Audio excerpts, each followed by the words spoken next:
Grand Rising citizens, this is the Neo-Tokyo News Broadcast.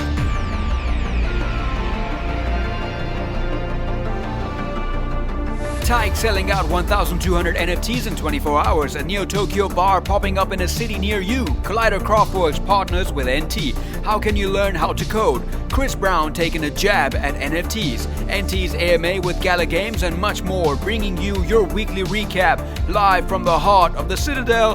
Here's what's making news.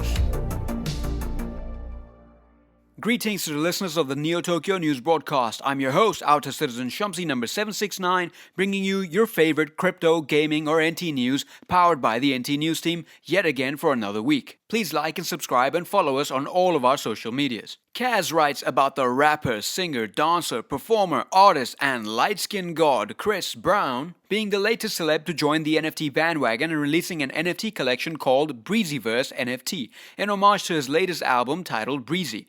Unfortunately, the launch did not translate well with his 114 million followers on Instagram, despite 1.3 million people viewing the official live mint announcement on Friday. Out of the 10,000 3D animated NFTs, only 287 of them were actually minted. Utility for fans who purchased it included VIP concert tickets, exclusive artist meet and greets, music video wardrobe access, video calls with Mr. Fine China, and also some of his original art on canvas. So why did the launch seem like it had no guidance and was a total fail? Perhaps it's the fact that the collection was launched in a bear market. After all, mentioning NFTs in regular circles isn't technically glorious. As the rogue Itachi tweets, I tell girls I'm unemployed now because it's less embarrassing than telling them I'm in crypto. To be honest, I can relate. Another reason could be that every single Hollywood celeb and their dog is launching an NFT collection, and this has made buyers very skeptical. Many people view NFT launches as a way for founders to raise capital, so it would also make sense for people to see celebs doing the same. Now, whether it's Breezy's marketing team to blame or the bear market, it's clear that the project has caused a fair share of heartbreaks on a full moon. Now here's a new segment brought to you by Stephen T and Zhai. We've all seen reports that the Metaverse will become a $13 trillion industry by 2030 and also heard Becker and Elio rave about the future potential for the Metaverse market cap as the inspiration for creating Neo-Tokyo. With this in mind, the news team is starting a regular column to keep a pulse on the industry. As we watch the economy and macro market suffer, the question of whether the Metaverse projects are priced at fair valuations or if tokens are going lower often arise. If investors believe in the long-term value of blockchain gaming, using these simple valuation metrics allow for responsible capital to take advantage of these volatile markets. For further insight on the top 4 gaming tokens and how their market caps have shifted, check the link in the description. Welcome to the NT BARCADE. Zhai writes that a few months ago, Becker was having a discussion in Perg about having an IRL Neo-Tokyo bar set up in New York or Austin or another prominent city. Doc Moblin also dropped in Perg and said that I would quit my shit right now and move to the city, shack up with some other citizens, and will run this joint on behalf of the Citadel. Z writes that when times are slow and energy is low, it's always good to roll with a little enthusiastic momentum. The real Paul Turner also responded to Moblin, saying that they registered neotokyocode.bar already when early discussions on the topic came about and would be happy to hand it over to the Citadel should the idea materialize into a physical location, so that Neo-Tokyo Bar has a domain name as well. People are certainly clamoring for some way to enhance the NT experience, and getting this idea back on ZSS's desk is a good shot at creating a real-life Neo-Tokian portal into the Metaverse. And now it's time for an intermission. Hey guys, it's me again. So the reason why I'm speaking out of a tin can right now is because this guy called Damon stole my microphone and he sold it so that he could buy himself a new mechanical keyboard. He was going on about something along the lines of, I need to create. I don't know, and I don't care.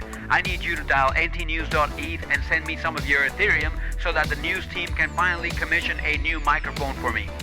They say that I'm still a rookie and I need to earn my keeps, in the words of Bad Future or Bad Fortune or whatever his name is.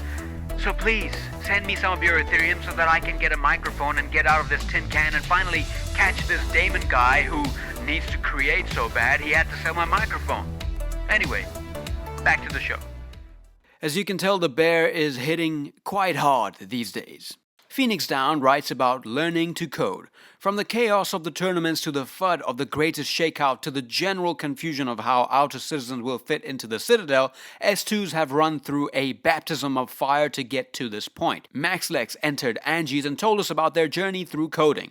How 2 months ago they didn't even understand a line of code, but have now been busy launching a project. We asked for a short piece of advice for anyone with zero experience in the field, and MaxLex said, "I regret not starting this 5 to 6 years ago. Quit being a perfectionist. If you don't know step 1, you can't know step 2. Be patient with yourself, just do it, it's worth it." MaxLex has written a short document with advice and instructions on how to get into coding. It is incredibly helpful if you want to learn how to code, and I urge you to check the document via the link in the description. And more news follows. Ryan Pineda, the founder of Tykes, is enthusiastic about getting as many Neo-Tokyo citizens as possible involved in this opportunity to pioneer digital real estate. Ryan recently began offering the Tykes NFT presale to his students and aims to bridge the gap between major players in real estate and potentially revolutionary advances of Web3. In the week, the presale took place at a price of $500, and those with whitelists received emails with the link and details on how to mint up to 5 NFTs. Pineda also tweeted that they pre-sold 1,200 Tykes NFTs in 24 hours at his mastermind.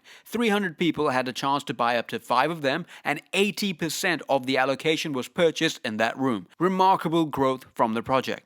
Now let me tell you about what MetaMan has to say about Gala Games. Gala has grown from a team of 20 to an impressive company over 350 employees. It currently has over 10 games in production, including some of the space's most anticipated titles such as Miranza's Superior and The Walking Dead Empires, to name a few. Our guest Bucks outlined in the AMA that Gala is building games with community and not just for them. It is this very mindset that has allowed Gala to build a community feedback-driven model where game developers build based on the likes and dislikes of the community, thus creating a potentially new standard for game developments and community engagement. Bucks also believes that being unafraid to make mistakes by being different was a large part of what has made Gala Games successful so far. Bucks also admitted that Gala has made its fair share of mistakes in its time, but the main takeaway was that they are real people who care about how the community feels, and they are listening to the thoughts and opinions of each individual. The full recording to this AMA is available via a link in the description. And now the final 2 stories of our week. The first one is quick. Radical Living shared some new gameplay of his project's upcoming game, The Scrapyard, on Twitter. Check the news issue for more info. And lastly, Chronicle writes about Collider Craftworks' partnership with NeoTokyo. Collider Craftworks consists of 90 artists and devs who have worked on well-known game LPs such as the latest Mortal Kombat and Injustice games, Street Fighter V, Assassin's Creed, the upcoming Gotham Knights, and more. The team is creating a AAA battle arena shooter called Mosh Pit. This multi-phase partnership will include development of NeoTokyo exclusive assets in-game, as well as inclusion of the NeoTokyo community in the multi-series of tournaments. Their tournament will have multiple community members come together and fight it out in the Mosh Pit for Ethereum prizes. In summary, their goal is to create the Colosseum of the Metaverse. The full article is in the description, but here's some benefits for the citizens. A NeoTokyo stage. A full NT avatar playable in-game and swappable NT weapons and helmets. There will also be airdrops, tickets, early access grants, and more that you can read up on. On Monday, the 11th of July, funds will be collected from interested citizens, so be sure to keep an eye out on Collider Craftworks' Twitter page. And that is all for this week's NeoTokyo News broadcast. This has been your host, Outer Citizen Shumsey number 769, bringing you the news powered by the NT News team. Music brought to you by the team at Music Mainet. We hope you enjoyed this broadcast and look forward to serving you day in and day out. Until next time, data streams connecting our minds, tying NeoTokyo together.